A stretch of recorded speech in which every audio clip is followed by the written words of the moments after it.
मैं जिंदा हूँ। जी हाँ, जब एक जीवित को खुद आकर यह बताना पड़ा जिसे पुलिस ने मृत समझ लिया था, जिसकी हत्या के आरोप में पुलिस ने उसके पिता और भाई को सलाखों के पीछे पहुंचा दिया था, अचानक से ही कुछ वर्षों बाद मृतका जीवित हो गई। कैसे? क्या वह कब्र फाड़कर बाहर निकली? क्या वह मृतका का भूत था? क्या था यह रहस्य? आइए हम जानते हैं, इसी विषय में चर्चा करते हैं। नमस्कार। आज की घटना है मध्य प्रदेश की एक जगह, यहाँ छिंदवाड़ा पड़ता है शहर। छिंदवाड़ा के नजदीक ही एक गांव होता है। गांव का नाम जौनपाल है। गांव जौनपाल में लगभग आदिवासी समाज रहता है, जो कि दिहाड़ी या कोई भी रोजमर्रा का छोटा मोटा रोजगार या मजदूरी करके लोग अपना गुजर बसर करते हैं। इसी जौनपाल गाँव में एक आदिवासी परिवार होता है। इस परिवार में माँ बाप भाई बहन होते हैं। बहन होती है, बहन का नाम कंचन होता है। कंचन अभी 14 साल की थी। कंचन का पढ़ाई लिखाई से ज्यादा लगाव नहीं था। कंचन का गांव में ही एक युवक से संपर्क था। उस युवक से जान पहचान थी, बातचीत होती थी, दोस्ती थी। दोस्ती उनकी क्या प्यार में बदल जाती है। कंचन को युवक से प्यार हो जाता है और वह उसके साथ अपने सपने बुनने लगती है। वह युवक के साथ शादी करके घर बसाना चाहती है और एक खुशहाल जिंदगी की उम्मीद करती है। लेकिन जब घर वालों को पता चलता है, उसके घर वाले माँ बाप भाई बहन सभी इसका विरोध करते हैं और डांट फाट कर लगाते हैं। इस घटनाक्रम में एक रात कंचन उस युवक से मिलकर आती है। तब कंचन का भाई उस रात काफी गुस्से में कंचन को डांट फटकार लगाता है और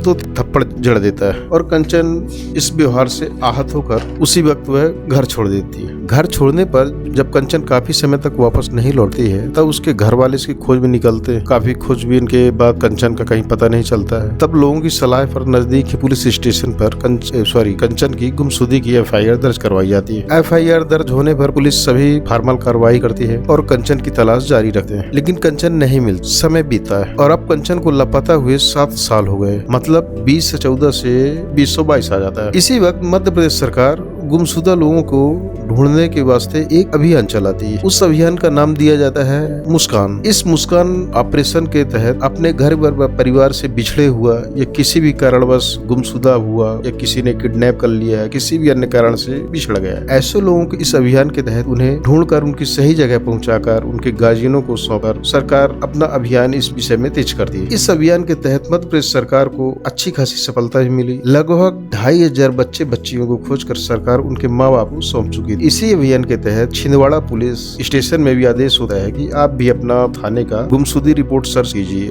आदेश का पालन करते हुए पुलिस अपना रिकॉर्ड सर्च करती है। रिकॉर्ड चेक करते समय पुलिस की नजर 2014 में गुम हुई कंचन के गुमशुदा फाइल पर नजर पड़ती है। अब पुलिस कंचन के घर पहुंचती है और एक बार फिर घटनाक्रम की जानकारी लेती है। जानकारी में यह मालूम होता है युवती कंचन का भाई अब इस शहर में नहीं, अब इस शहर में नहीं है, वह किसी दूसरे शहर में काम धंधा करता है। पुलिस उस शहर से युवती के भाई को गिरफ्तार करके जौनपुर ले आती है। अब जब पुलिस युवती के घर युवती के भाई को लेकर आती है, इस वक्त यह मामला 2020 से 2021 आ जाता है। यहाँ लाकर पुलिस कुछ ही दूरी पर युवती के भाई को एक आम के पेड़ के पास ले जाती है और आम के पेड़ के पास कुछ मजदूरों से वहाँ पर खुदाई की जाती है। खुदाई होने पर वहाँ पर इंसानी हड्डियां मिलती हैं। तब पुलिस बयान दर्ज करती है कि यह हड्डियां किसी और की नहीं, कंचन की हड्डियां और इसके पिता और भाई ने मिलकर कंचन को मारकर यहीं दफना दिया है। यहाँ पर यह बताना आवश्यक है कि यह लोग जो ग्रामीण आदिवासी समाज से बिलोंग करते हैं, इनकी एक प्रथा थी कि जब कोई भी मृत होता है तो उसकी बॉडी को गांव से कुछ दूर ले जाकर एकांत उसे दफन कर दिया जाता था। हाँ, पुलिस ने तब बकायदा बयान दर्ज कर लोगों की मौजूदगी में पंचनामा तैयार किया और पंचनामे में उल्लेख किया कि इस जगह से 210 हड्डियां मिली। हड्डियों को पैक कर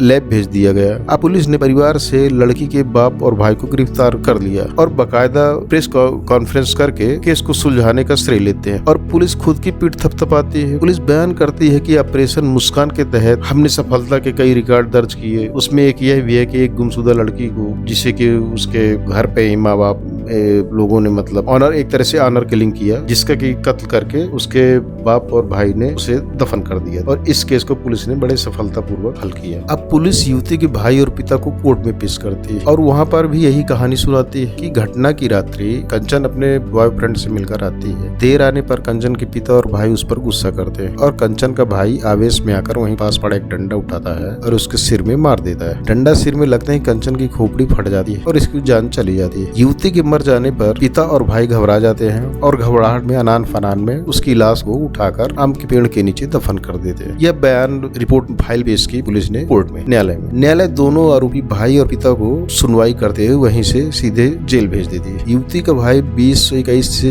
ही जेल में रह रहा था। चूंकि उसकी पिता की उम्र अधिक थी, लिहाजा दौड़ धो करके इन लोगों ने उसके पिता की जमानत करवा कर उसे बाहर ले आते हैं। परिवार मेहनत मजदूरी करके किसी तरह भरण पोषण करता था, ऊपर से कोर्ट कचहरी का चक्कर, लिहाजा परिवार वालों में इतनी सामर्थ्य नहीं बची कि युवती के भाई का भी जमानत वो लोग करवा सके। अब 2021 से 2023 आ जाता है। महीना मार्च का 29 मार्च को अचानक एक लड़की 2 बच्चों से कंचन के घर पहुंचती है। घर पहुंचते ही लड़की कंचन के माँ को देखकर रोने लगती है। यह लड़की कोई और नहीं, यह कंचन ही थी। कंचन वही लड़की जिसे पुलिस ने मृत घोषित कर दिया और उसकी हत्या के आरोप में उसके बाप और भाई को हवालात में डाल दिया, सजा हो गई जिन्हें। अच्छा, अब अपन आते हैं जिसकी मौत पुलिस रिकॉर्ड में 2014 में हो चुकी थी, वही कंचन, और उसकी हत्या के आरोप में कंचन के गायब होने से और इस तरह अचानक मृत कंचन के जीवित होने पर सभी को आश्चर्य का ठिकाना नहीं है। इस घटना को लेकर लोग काफी चर्चा कर रहे थे। जिस युवती के हत्या के आरोप में पुलिस ने उसके बाप और भाई को आरोपी बनाकर जेल की हवा खिलाई, वह युवती कंचन जीवित है। लेकिन उस घर की युवती जो कि मृत से अब जीवित हो गई थी और 2 बच्चों की माँ थी, जो कि वास्तविक मृत नहीं थी, सिर्फ पुलिस रिकॉर्ड में मृत थी। उसने मीडिया के सामने अपनी बात रखी। उसने बताया कि 2014 में जिस लड़के के साथ वह प्यार करती थी, उस लड़के के साथ उस रात वह भोपाल निकल गई, लेकिन कुछ दिनों बाद वह लड़का कंचन को छोड़कर भाग गया। तब अकेले कंचन बेहद परेशान और दुखी हो जाती है और वह उज्जैन आ जाती है। वहां पर एक फैमिली में रहकर उनके यहाँ वह काम करने लगती है, कुछ भी घरेलू मेड वाला काम। कुछ समय बाद जिस घर का कंचन काम करती है, चूंकि परिवार थोड़ी हेल्पफुल था, एक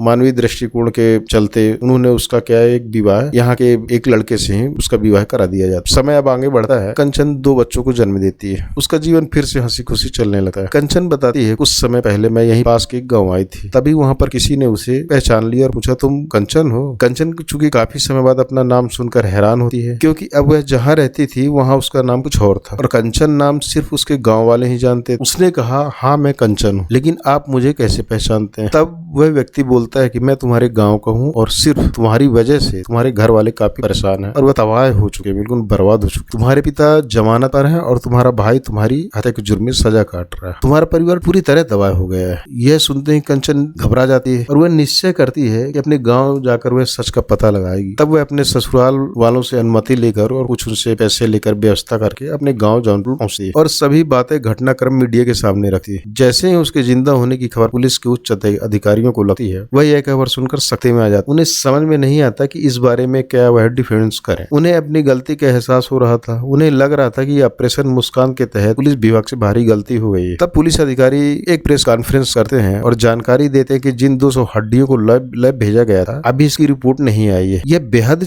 हैरान और चौंकाने वाली, परेशान करने वाली बात थी कि 2021 में भेजी गई हड्डियों के डीएनए टेस्ट की रिपोर्ट 2023 तक नहीं आई। पुलिस अधिकारी कहते हैं कि हम उन हड्डियों को दोबारा डीएनए टेस्ट के लिए लैब भेजेंगे ताकि पता चल सके कि जो लड़की कंचन बनकर लौटी है वह कंचन ही है या कोई अन्य है। इस सच झूठ का पुलिस पता लगाएगी। ये पुलिस का अपना तर्क था। हालांकि पुलिस से जो गलती हो चुकी थी, एक तरह से उस पे वो लिपापोती कर रहे थे, लेकिन एक बार उन्होंने फिर ठाना कि नहीं, हम ये जो हड्डी है इसका डीएनए कराते हैं। अब कंचन का डीएनए टेस्ट भी होता है। कंचन के डीएनए टेस्ट रिपोर्ट से साबित होता है कि ये वही लड़की कंचन है। अब सवाल यह उठता है कि वह जो 210 हड्डियां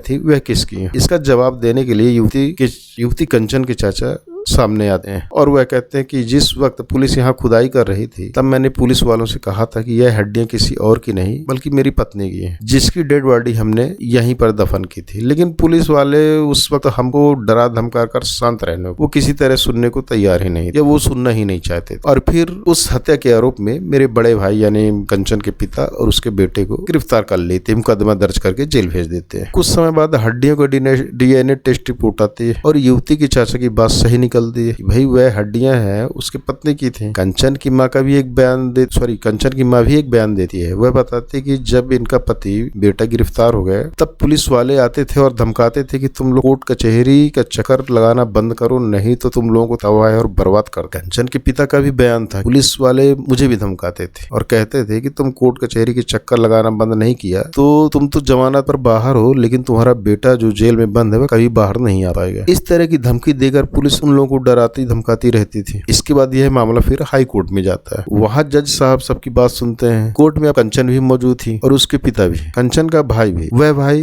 जो कि जीवित बहन की हत्या के आरोप में सजा काट रहा। सभी साक्ष्य व गवाह के बयान और डीएनए टेस्ट सबूत देखती है कोर्ट। और फिर जज साहब, यहाँ मैं लाइन फिर बोले देता हूँ आदर्श। कोर्ट में अब कंचन भी मौजूद थी, उसके पिता भी और कंचन का भाई भी। वह भाई जो जीवित बहन की हत्या के आरोप में सजा काट रहा। सभी साक्ष्य व गवाह के बयान और डीएनए सबूत को देखकर जज साहब पुलिस को अपना काम ठीक तरह से करने की हिदायत देते हैं और पुलिस को कड़ी फटकार लगाते हैं और कंचन के पिता और भाई को बेइज्जत रिहा करते। तो यह थी एक तरह से पुलिस की कहानी। इस कहानी में थोड़ा एक तरह से कह दें तो थोड़ा हास्य भी है, थोड़ा दर्द भी है, थोड़ी भाई अपने उन परिवारों की जिनकी आर्थिकता या पढ़े लिखे नहीं है उनकी अपनी मजबूरी या कमजोरी भी झलकती है और कभी कभी किस तरह से पुलिस कुछ ऐसी गलतियां कर देती है। तो आज की कहानी में इतना ही। अगली कहानी लेकर आपके समक्ष फिर उपस्थित होऊंगा। नमस्कार।